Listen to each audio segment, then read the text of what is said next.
On paper, the Radxa X4 is the ultimate Pi killer. It has everything. x86 for compatibility, a good built-in GPU, it can run Windows and Linux no problem, it's the same size as a Raspberry Pi, or, well, almost the same size, and it has a full 40-pin GPIO header. And it only costs $60 for the 4GB model, which is the same price as the Pi 5.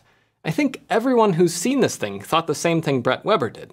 It's the first time in a long time I find myself being excited about an SBC. But we've been down this road before. Hardware-wise, there are a lot of ARM boards that already beat the Pi on price and performance, or at least match it. But those are ARM boards. This is x86. More specifically, it runs the Intel N100 SoC, which boosts up to 3.4 GHz and has Intel UHD graphics built in. It also has faster LPDDR5 RAM, 2.5 gig Ethernet, 4 lanes of PCIe Gen 3, and even 10 gigabit USB 3.2 Gen 2 ports. But the headline feature of this board, something that sets it apart from the GMK Tech and Latte Panda Mu I tested before, is the for-real 40-pin GPIO header. That's what really makes a Pi, and these pins don't come from the Intel CPU, but then where do they come from?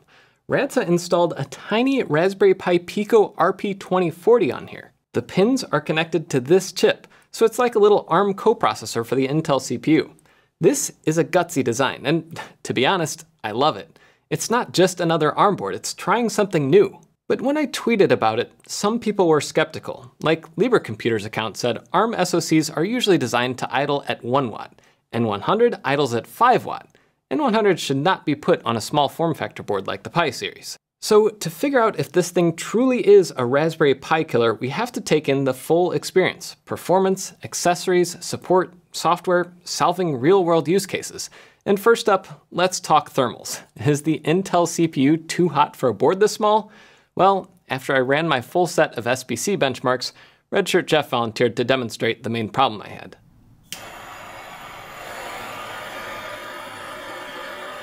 There's almost no way you can run this thing without active cooling, and Radxa's own heatsink enclosure is just not adequate. In fact, at least in the first production batch, the thermal pad they shipped was crumbly and didn't work well for anyone. Even if you go all out like I did and goop on some good thermal paste, the heatsink is just not able to pull enough heat off to keep the CPU from throttling, even with a reduced power limit. The problems don't end there. Out of the box, the little fan cable is laughably short, and the wires are definitely going to fray after a while. Look at how tight they have to stretch. I tried fixing it by rescrewing the fan with the wires closer to the fan connector, but after a while the fan blades started rubbing against a wire, so this really needs to be fixed with a longer cable. But the fan still just runs full blast all the time. There's no way to control fan speed on here, and it's not quiet. Assuming you're fine with that, how does the X4 stack up against other SBCs? It's still fast, but it's not giving the same leap in performance I measured with the Latte Panda Mu with the same exact chip. The Rock 5C, which uses an ARM chip, is even faster than the X4 at nearly everything, and it's much more efficient. The 5C running without a heatsink would still be faster, at least for a while. The Latte Panda Mu has the same N100 chip, but it's noticeably faster, especially on the Linux recompile, where it's more than twice as fast. Anytime the CPU needs power for a long time, the X4 starts throttling. There's just not enough board space to handle the power requirements for an Intel CPU. And board space also means the LPDDR5 RAM runs slower.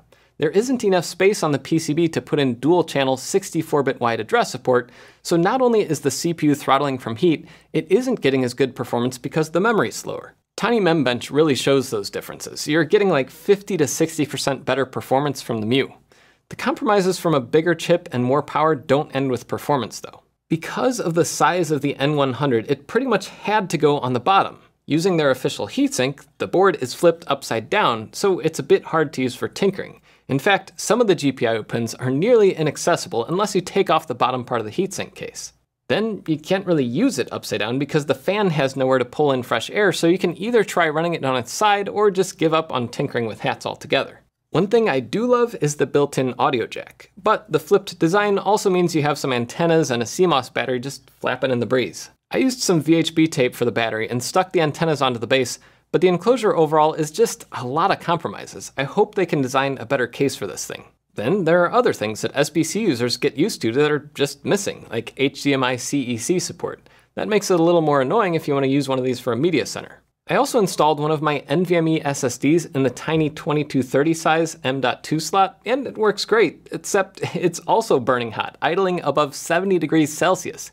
Even my thermal image from the side is showing above 60. The NVMe did get over 1.5 gigabytes per second read and write speeds, and networking was solid too, with wired giving me 2.35 gigabits and wireless over 600 megabits on my Wi-Fi 6 network. The integrated GPU is a highlight though. It's not only faster than any of the ARM SBC GPUs I've tested, it can run games natively in Windows, at least casual games. So in general, the PC side of things are good. They're not great, but good, especially considering the price and size of the X4. But what about the GPIO?